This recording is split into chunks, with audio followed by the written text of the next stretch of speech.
প্রিয় দর্শক, সংবাদপত্রে বাংলাদেশ অনুষ্ঠান থেকে আমি রেজানুর রহমান আপনাদেরকে স্বাগত জানাচ্ছি। বিভিন্ন জাতীয় দৈনিকে প্রকাশিত খবরের বিশ্লেষণ নিয়ে আমাদের আজকের এই অনুষ্ঠানে অতিথি হিসেবে উপস্থিত আছেন দৈনিক সমকালের উপসম্পাদক, কবি, আমাদের অনেক প্রিয় মানুষ মাহবুব আজিজ। কেমন আছেন? ভালো, আপনি ভালো? হ্যাঁ, মোটামুটি। পত্রপত্রিকায় প্রকাশিত কয়েকটা গুরুত্বপূর্ণ শিরোনাম আমি আপনাকে পড়ে শোনাই, তারপর আমরা আলোচনায় যেতে চাই। প্রথম আলোর শিরোনাম, ফয়সালের স্বজনদের ব্যাংক হিসাবে 50 কোটি টাকা। বেইজিংয়ে 700 নয় 500 কোটি ডলার ঋণ পেতে আগ্রহী বাংলাদেশ। আজ ক্যাম্পাসে ধর্মঘট, সড়কে বাংলা ব্লকেড। দৈনিক সমকাল, বিচারে ধীরগতি, সুযোগ নিচ্ছে দুর্নীতিবাজরা। পেঁয়াজের কেজি 120 টাকায় ঠেকেছে, কোঠা বিরোধী শিক্ষার্থীরা বড় আন্দোলনের পথে। দৈনিক যুগান্তর, 100 কোটি টাকা কামিয়ে চাকরিতে ইস্তফা জাতীয় রাজস্ব বোর্ডের কর্মচারী মাহমুদুলের কাণ্ড। সারা দেশে কোটা বাতিলের আন্দোলন, অবরোধ বিক্ষোভে উত্তাল আজ বাংলা ব্লকেড। কালের কণ্ঠ, বারবার কেন কোটা আন্দোলন? কোটা আন্দোলনে বাংলা ব্লকেড কর্মসূচি আজ। আজকের শিশুরা স্মার্ট বাংলাদেশের কারিগর, মাননীয় প্রধানমন্ত্রী বলেছেন। দৈনিক ইত্তেফাকের শিরোনাম, জ্বালানি সংকটে বিপর্যস্ত দেশের বস্ত্র খাত। আমরা একদিন চাঁদে যাব, মাননীয় প্রধানমন্ত্রী। গ্যাসের সংকটে শিল্প উৎপাদনে ধস, বেড়েছে লোডশেডিং।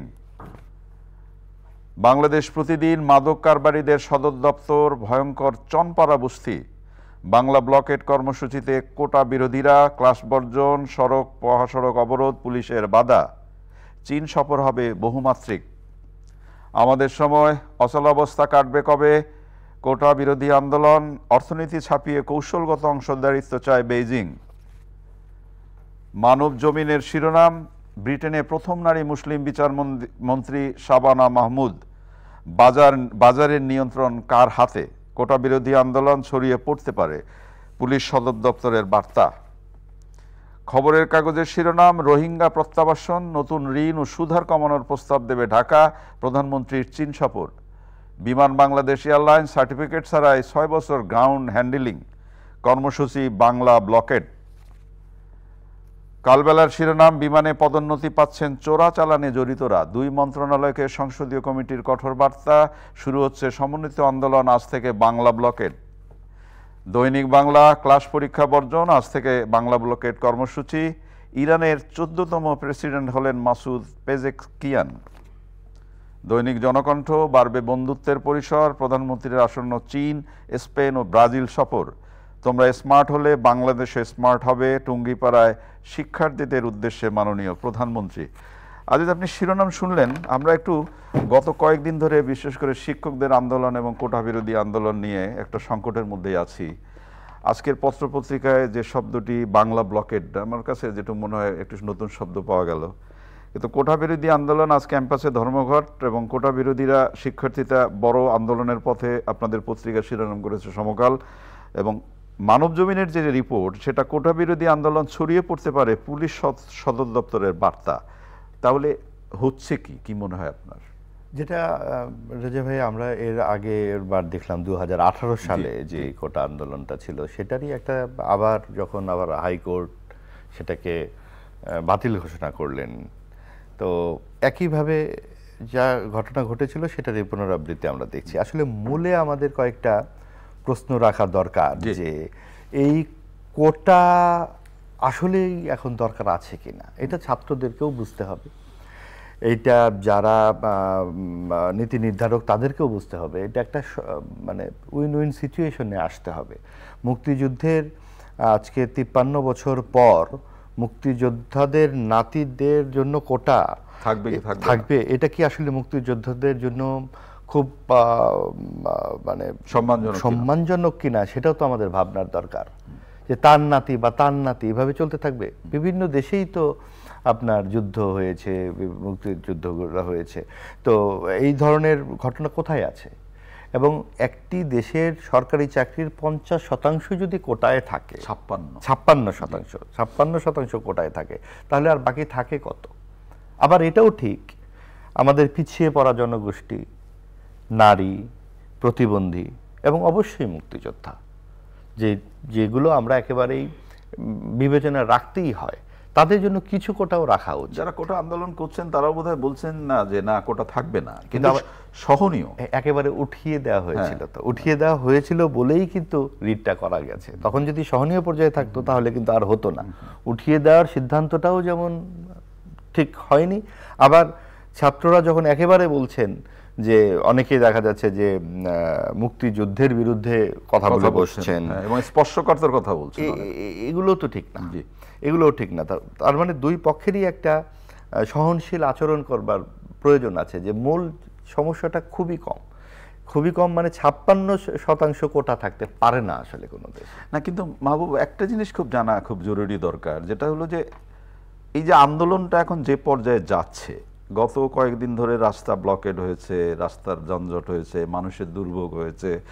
আজকে কি পরিস্থিতি হবে ঠিক বলা যায় না। বিকালে বাংলা ব্লকেড নামে একটি আবার কর্মসূচি আছে। সবকিছু মিলিয়ে এই যে আজকে প্রথম আলোর শিরোনামটা যেটা হয়েছে, শিক্ষার্থীদের আন্দোলন নিয়ে সরকার সতর্ক। এখানে যদি আমি একটু পড়ে শোনাই আপনাকে, চলমান কোটা বিরোধী আন্দোলনের স্পর্শকাতর হিসেবে দেখছে সরকারের উচ্চ পর্যায়ের একাধিক সূত্র বলছে আন্দোলনকারী শিক্ষার্থীরা যেন সরকারের প্রতিপক্ষ হয়ে না দাঁড়ায় সে ব্যাপারে তারা সতর্ক। তবে সর্বজনীন পেনশনের প্রত্যয় কর্মসূচির বিরুদ্ধে পাবলিক বিশ্ববিদ্যালয়ের শিক্ষক আন্দোলন নিয়ে খুব বেশি চিন্তিত নয় সরকার। দুটো কি গুলায় যাচ্ছে কিনা? রেজা ভাই, আমি আপনাকে একটা বাক্যের দিকে মনোযোগ আকর্ষণ করি। সরকারি পাবলিক বিশ্ববিদ্যালয়ের শিক্ষকদের আন্দোলন নিয়ে চিন্তিত নয় সরকার। এই শিক্ষকদের যে আচরণ আমরা দেখি, এবং আপনি দেখেন যে দেশে শুধুমাত্র পেনশন ছাড়া কি আর কোনো সমস্যা নাই? তাও নিজেদের পেনশন, যেটা 1 জুলাইতে যারা যুক্ত হবে, 30 বছর পরে যারা পেনশন পাবে, তাদেরকে নিয়ে আপনারা এত বড় আন্দোলন করতে পারছেন, আর দেশে একের পর এক বিপর্যয়। কিন্তু তারা তো বলছে যে এটা তো রুটি রুজির প্রশ্ন, আমাদের মর্যাদার প্রশ্ন। আগে যেটা পেতাম এখন সেটা পাবো না। গতকাল পর্যন্ত যিনি পাবেন, আজকে যিনি জয়েন করলেন সেটা পাবেন না। তাহলে মর্যাদা কি শুধু একটি পেশা? বিতর্ক যদি হয় তাহলে না। আমরা শিক্ষকদের কাছ থেকে কি প্রত্যাশা করি? এর আগে আপনি দেখেছেন দেশের যে কোনো ক্রান্তি লগ্নে 60 দশক থেকে শুরু করে 80 দশকে, 90 দশকে, প্রত্যেকটা সময়ে দেশের সামাজিক, রাজনৈতিক, অর্থনৈতিক বিষয়ে শিক্ষকদের জোরালো অবস্থা। এখন কোথায় তারা? এখন তারা আছেন তাদের পেনশন নিয়ে। এটা খুব দুঃখজনক। আর তারা কি ব্রিটিশ সেই কলোনিয়ালিজম আনতে চান নাকি? দেশের আর সবাই যদি পেনশনের আওতায় আসতে পারে, তাহলে শিক্ষকরা কেন নন? সাংবাদিকতাও একটা পেশা, শিক্ষক একটা পেশা, প্রকৌশলী। দেখা যায় যে রেজা ভাই, আরেকটা জিনিস খুব ভাবনার বিষয়, আমাদের ছাত্ররা এখন আসলে কি করতে চায়? আপনি বিসিএস পরীক্ষা দেওয়ার জন্য যে দীর্ঘ লাইন, তাদের প্রশাসনে যাবার আগে একটা আগ্রহ ছিল, বা ফরেন সার্ভিস, এখন পুলিশে যেতে চায় কেন এত? তো এই বিষয়গুলো আসলে আমরা কোন দেশ তৈরি করছি? এত উন্নয়নের নামে এত কিছু আমরা করছি, আসলে কি আমরা মানুষ তৈরি করতে পারছি আদৌ? এবং যে শিক্ষকদের হাতেই তৈরি করবার চাবিকাঠি, তারা কি করছেন? তারা একদিকে আন্দোলন করছেন তাদের বেতন নিয়ে, আর ছাত্ররা আন্দোলন করছেন তাদের চাকরি নিয়ে। এখানে দেশটা কোথায়? মানে এইটার পাশাপাশি আরেকটা প্রশ্ন খুব চাড়া দেয়, আমি ক্ষমা চেয়ে জিজ্ঞেস করছি, যে এত বড় একটা আন্দোলন এই যে দানা বাঁধছে, এবং এর জন্য যে লজিস্টিক সাপোর্টটাও তো লাগে, অর্থকরীও লাগে। মানে একটা, আমি আবারও ক্ষমা চেয়ে প্রশ্নটা করছি যে এটার যোগান আসছে কোত্থেকে? রেজা ভাই, এই প্রশ্ন করা খুব সঙ্গত নয়, কারণ যখন আপনার দেয়ালে পিঠ থেকে যাবে, আপনি একের পর এক আন্দোলনের ভেতর থেকে উঠে আসা একজন মানুষ। আপনি দেখেছেন আন্দোলন কিভাবে তৈরি হয়। আন্দোলনে পয়সা লাগে না, আন্দোলনে পয়সা লাগে না, কিন্তু আন্দোলনে একটা মননশীলতার প্রয়োজন হয়, যেইটা কোটা আন্দোলনের মননশীলতা আমরা 18 সালেও দেখেছি। সেখান থেকে আমাদের কিছু নেতাও বেরিয়ে গেলেন, তারপরে জাতীয় পর্যায়ে তারা কি কি করলেন আমরা সব জানি। আজকেও হয়তো 2-4 জন বেরিয়ে যাবে, কিন্তু এই চেতনাটা, এই ছাত্রদের এই চেতনাটা অন্য ক্ষেত্রে থাকে কোথায়, সেটা আমি বুঝতে পারি না। আপনি যথার্থ জায়গায় বলেছেন। সে মানে সম্মানিত শিক্ষকদের ব্যাপারে যে কথাটি বললেন, এবং আমাদের ছাত্র ভাইদের ব্যাপারে, যেটা আমার কাছে ব্যক্তিগতভাবে মনে হয় যে, আপনি নিশ্চয়ই জানেন যে আমি বিশ্ববিদ্যালয়ের রিপোর্টার হিসেবে আমার সাংবাদিকতা জীবন শুরু করেছি, এবং দীর্ঘ জীবন আমি বিশ্ববিদ্যালয়ের রিপোর্টার হিসেবে কাটিয়েছি।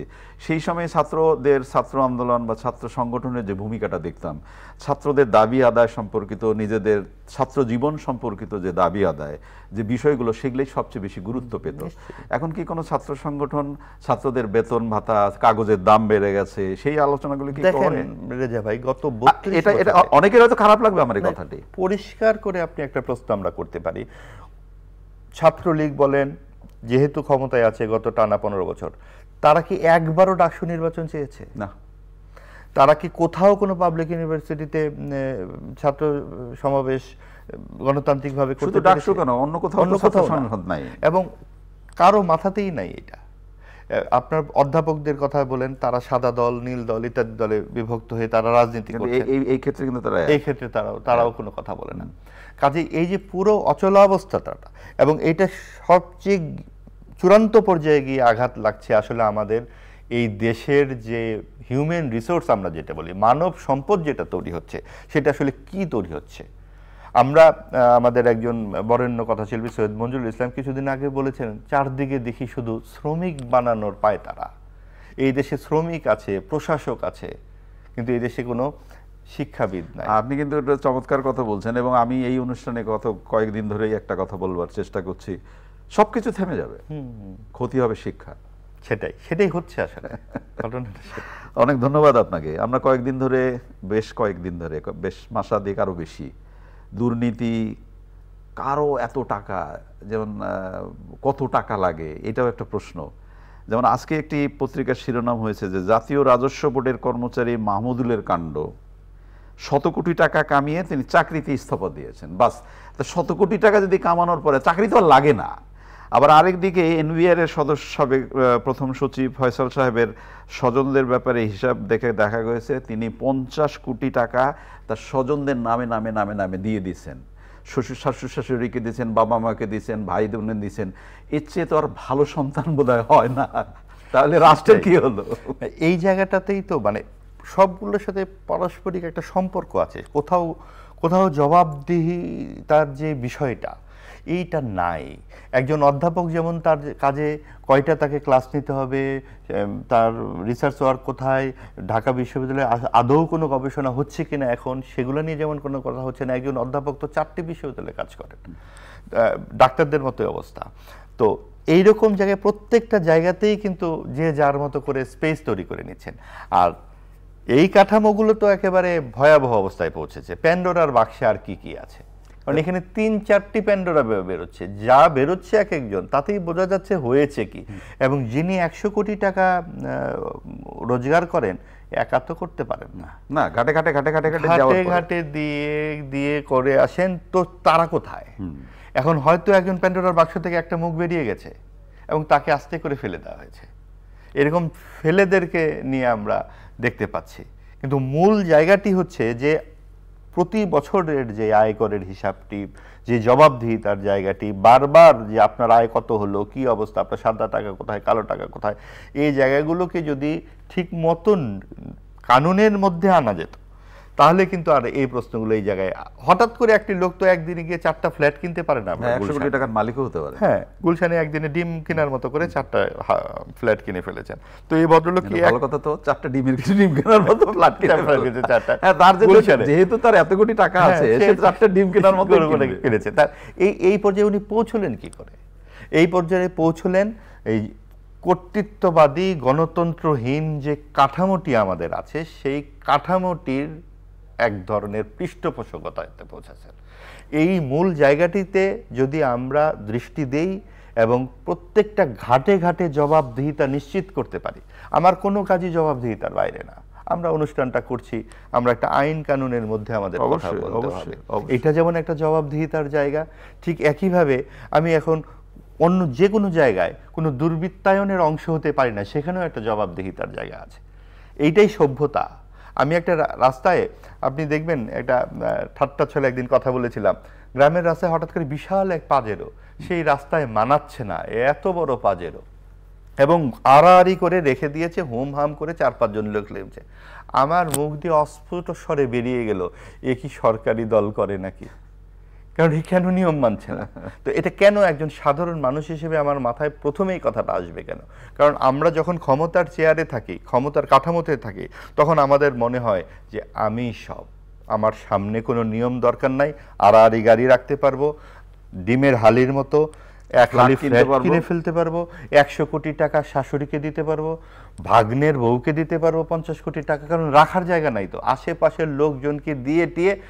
আরেকটা জিনিস দেখেন, এমন রূপকথার দেশ তারা বানিয়েছে যে এই টাকা পয়সা নিয়ে কিন্তু এখানেই তারা দিব্যি আছে। অনেকে যেমন বেগমপাড়ার একটা ব্যাপার ছিল, সেগুলো তো আছে, এখন আবার ভাবছে বেগমপাড়ায় যাব কেন, এটা তো অনন্ত বেগমপাড়া তৈরি হয়েছে, এখানেই থাকি অনন্ত বেগমপাড়া। আমরা যে এই যে আলোচনা করছি, আমরা হাসছি কিন্তু বুকের ভেতরটা মোচড় দিচ্ছে যে এই যে অনিয়ম অনাচার, এটা আসলে একটা দেশে হতে পারে না। কিন্তু আমাদের প্রধান ভরসা, অনেক ভরসার জায়গা আমাদের মাননীয় প্রধানমন্ত্রী গতকাল টুঙ্গিপাড়ায় বাচ্চাদের উদ্দেশ্যে উনি আবার বলেছেন আমরা কিন্তু চাঁদে যাব, এবং এই যে শিশুদের উদ্দেশ্যে তিনি বলেছেন যে আজকের শিশুরাই স্মার্ট বাংলাদেশের কারিগর, আমরা একদিন চাঁদে যাব। নিশ্চয়ই এটা আসলে শিশুদের প্রতি তো আমাদের সকল আকাঙ্ক্ষা, ভরসা, এবং তারা অবশ্যই এই স্বপ্ন তো আমরা দেখি একটা, যদি আপনি বলেন যে সত্যিকার অর্থে একটা মানবিক রাষ্ট্র আমরা তৈরি করতে পারি, তখনই এই মানবিক স্বপ্নগুলো পূর্ণ হবে। এবং মানবিক রাষ্ট্র তখনই হবে যখন রাষ্ট্র নিশ্চিত করবে শিক্ষা, স্বাস্থ্য, আমাদের যে 5টি মৌলিক অধিকার। একই রাষ্ট্রে 20,000 টাকা বেতনের যেই ছেলেটি স্কুলে যায়, আরেকজন যায় 5 টাকা অথবা দিতে পারে না, এইরকম তো অবস্থা আছে। 30% ছাত্রছাত্রী আমাদের দেশে খুবই খারাপ ধরনের বিদ্যালয়ে পড়ে। আসলে তারা যে কোন ধরনের চাঁদে যাবে এটা নিয়ে আমি ব্যক্তিগত, আপনি যেহেতু প্রসঙ্গ তুললেন, যেমন বলা হয় যে শিশুরাই জাতির ভবিষ্যৎ, আনন্দময় শৈশব চাই শিশুদের, আনন্দময় শৈশব কি আমরা দিতে পারছি? এটাও ওই যে একই রকম একদম সম্পর্কযুক্ত প্রশ্ন, যে আসলে আনন্দ তো আমরা চেষ্টা করি নিশ্চয়ই, এত কিছুর মধ্যেও তো আমরা যে স্বপ্ন দেখছি চাঁদে যাওয়ার, এত কিছুর মধ্যেও আমরা মাঠ ফিরে পাওয়ার জন্য আন্দোলন করছি। আনন্দময় শৈশবটা তো আস্তে আস্তে দূরে চলে যাচ্ছে, কারণ এত বেশি স্ট্রেসফুল জীবন চলে আসছে বাবা মার সামনে। যখন আপনি 800 টাকা 900 টাকা কেজি হয় গরুর মাংস, 1200 টাকা হয় খাসির মাংস, একজন 15 লাখ টাকা দামের ছাগল কিনতে পারছেন, কিন্তু কজন আসলে খাসির মাংস খেতে পাচ্ছেন মাসে? এই হারটা কত? এই যে তীব্র বৈষম্যের একটা জায়গায় আপনার দিন যখন এই অবস্থায়, আপনার শিশু কি করে আনন্দিত শৈশবে যাবে? তারপরেও নিশ্চয়ই বাবা মাদের একটাই তো চেষ্টা থাকে, সেই চেষ্টা, এবং কিছু কিছু যে কাজ হচ্ছে না তা তো না, অনেক ধরনের চেষ্টা তো চলছে, নানান ধরনের চেষ্টা চলছে। তবে যেহেতু প্রশ্নটি তুললেন, শিক্ষা কাঠামো নিয়ে সম্ভব হলে আরেকদিন কথা বলা যাবে। যে এই যে আমি গতকালকে দেখলাম ক্লাস 9-এর পরীক্ষা হচ্ছে নতুন কারিকুলামে মফস্বলে, সেখানে প্রথম দিনের খবর যেটা হলো যে প্রশ্নপত্র যেটা সেটা অলরেডি ফাঁস হয়ে গিয়েছিল। হ্যাঁ, এখন তারা আবার অনেক রকম নতুন সিলেবাসে প্রশ্নও নাই, কি সব ফিজিক্যাল এক্সারসাইজ আমি ঠিক জানি না, আমি জানার চেষ্টা করছি। কালকে আমি কিছু পড়লাম, দেখলাম যে অনেক ধরনের কাগজপত্র নিয়ে যেতে হবে তাদেরকে, ওই যে বিদেশি আইভি সিস্টেমে যেটা করেছে না। কিন্তু এই ক্ষেত্রে আমিও একটু ছোট্ট করে আপনাকে জিজ্ঞেস করি, আমরা যখন একটা নতুন কারিকুলাম তৈরি করি, সেই কারিকুলাম তৈরি করবার জন্য যারা শেখাবেন তারা কি প্রস্তুত? 1 নম্বর। 2 নম্বর হচ্ছে আমাদের কি স্কুল আছে যেই বেঞ্চে আমাদের ছেলেরা বসে সেখানে আইভি? মানে কেমন জানি লাগে রেজা ভাই আসলে কথাগুলো। আমি ঢাকায় বসে শীতাতপ নিয়ন্ত্রিত বসে আমি আইভি চিন্তা করছি, আপনি কি একটু যাবেন নেত্রকোনায়, যাবেন গাইবান্ধায়, ওখানকার কুড়িগ্রামে, ওইখানে আইভি দিয়ে এর চেয়ে বড় ঠাট্টা হতে পারে? সেই রানীর গল্পের মতো ওরা ভাত খায় না কেন, কেক খেলেই তো পারে। অনেক ধন্যবাদ। একেবারে শেষের দিকে পেঁয়াজ 120 টাকা হয়ে গেল, আবারও কি সিন্ডিকেট? সেটাই, কদিন পর পর আসলে মধ্যবিত্ত নিম্নমধ্যের এই চক্করেই বোধহয় তাদের জীবন কেটে যাবে সিন্ডিকেটের হাতে। সিন্ডিকেট ছাড়া আর, এবং যেটা বলা হচ্ছে 5-7 দিনের মধ্যে পরিস্থিতি নিয়ন্ত্রণ হবে, তার মানে এই 5-7 দিনে যাদের টাকা আয় করবার দরকার তারা টাকা আয় করে নেবে, এবং তারা আবার দেখা যাবে ডিমের হালির মতো ফ্ল্যাটের হালি কিনছে। অনেক ধন্যবাদ আপনাকে। প্রিয় দর্শক, আমরা হাসতে হাসতেই যে বিষয়গুলো নিয়ে আলোচনা করলাম, কষ্ট কিন্তু রয়ে গেল। ডিমের হালির মতো অনেকেই ফ্ল্যাট কিনছেন, বাহ, এটা উচিত না। শিশুরাই জাতির ভবিষ্যৎ। মাননীয় প্রধানমন্ত্রী আশাবাদ ব্যক্ত করেছেন আমরা একদিন চাঁদে যাব। অবশ্যই এই স্বপ্নটা তো জাগ্রত থাকুক। ভালো থাকবেন। আগামীকাল নিশ্চয়ই এই সময় আবার কথা হবে। খোদা হাফেজ।